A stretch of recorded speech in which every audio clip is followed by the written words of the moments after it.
ठाकरेंच्या शिवसेनेत मोठे बदल होणार अशी माहिती मिळते। जूनमध्ये ठाकरेंच्या शिवसेनेच्या कार्यकारिणीची बैठक होणार आहे। या बैठकीत एकमताने आदित्य ठाकरे यांना कार्याध्यक्ष करण्याचा ठराव केला जाणार अशी माहिती मिळते। शिवसेनेच्या वर्धापन दिनी ही घोषणा केली जाईल अशी शक्यता आहे। बाळासाहेब ठाकरे हयात असताना उद्धव ठाकरे यांना कार्याध्यक्ष करण्यात आलं होतं, तसंच आदित्य ठाकरे यांना देखील कार्याध्यक्ष केलं जाणार असं कळतंय। अधिक माहिती घेऊयात। जुई जाधव आमची प्रतिनिधी आपल्या सोबत आहे। जुई, काय महत्त्वाचा ठराव होऊ शकतो, काय नेमकी आतल्या गोटातून माहिती?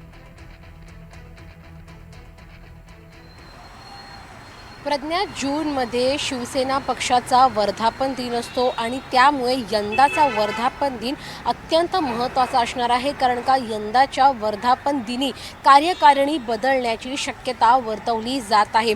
2003 साली कार्यकारिणी तयार करण्यात आली होती आणि त्यामध्ये कार्याध्यक्ष म्हणून उद्धव ठाकरे यांची एकमताने निवड करण्यात आली होती। त्यावेळी हयातीत होते बाळासाहेब ठाकरे आणि त्यांनीच त्यांच्यानंतर कार्याध्यक्ष पद हे उद्धव ठाकरे यांना दिलं होतं।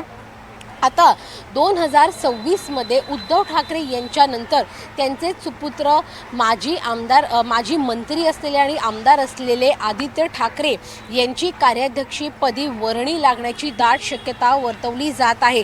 याआधी उद्धव ठाकरे यांची टीम तयार होती, परंतु आता आदित्य ठाकरे आपली टीम घेऊन मैदानात उतरणार आहेत। त्यावेळी आपण जर पाहिलं तर मग 2003 साली उद्धव ठाकरे यांची कार्याध्यक्षपदी निवड झाली होती, परंतु ज्या वेळेला एकनाथ शिंदे बाहेर पडले शिवसेनेतून आणि त्यांनी त्यांचा पक्ष स्थापित केला, त्यावेळेला त्यांनी सांगितलं की अन्याय झाला, मला कोणालाच हे मान्य नव्हतं। परंतु आता जेव्हा खरं तर एक नवीन बॅच शिवसेनेची आता आहे, म्हणजे जे उद्धव ठाकरेंसोबत आहे ते त्यांच्यासोबत आहे, त्यांच्या मते आदित्य ठाकरे कार्याध्यक्ष म्हणून त्यांना पसंत आहेत का किंवा अन्य कोणाचं नाव त्यांच्या मनात आहे का, या सगळ्याचा सारासार विचार करूनच शिवसेना उद्धव बाळासाहेब ठाकरे पक्षाला निर्णय घ्यावा लागणार आहे।